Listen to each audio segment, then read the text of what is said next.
Pour militer contre le racisme et l'extrême droite, ils ont décidé de se rassembler ici à Saint-Paul.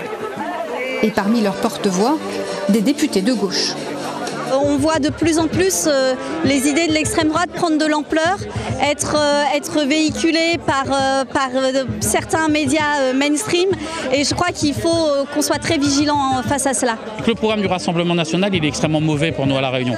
Non seulement il ne va rien nous apporter sur les plans économiques et sociaux, ce n'est pas un programme qui va développer notre île, mais en plus ça va amener ici les ferments de la guerre civile. Ça va nous faire nous affronter entre nous, entre les communautés, alors qu'effectivement, pour le coup, nous on avance sur Bana par rapport à la métropole. Le fascisme, c'est ça. À cette manifestation initiée par la France Insoumise, relais de la Journée internationale pour l'élimination de la discrimination raciale, les prises de parole engagées se sont enchaînées. Comme l'a dit le grand Nelson Mandela, nul ne naît en haïssant une autre personne en raison de la couleur de sa peau. Pour la présidente de région, la haine de l'autre est insupportable. Cette mobilisation d'aujourd'hui, elle est petite, mais elle va grandir pour que, nous soyons habités par un idéal d'égalité, de liberté, de fraternité, de sororité. C'est ce message que je suis venu délivrer. Dans les rangs de la manifestation aussi, des syndicats.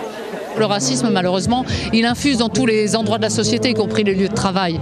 Donc là aussi, il y a un travail à mener pour faire des contre-discours par rapport aux idées simplistes qui sont amenées par l'extrême droite et qui aboutissent à stigmatiser une partie de la population.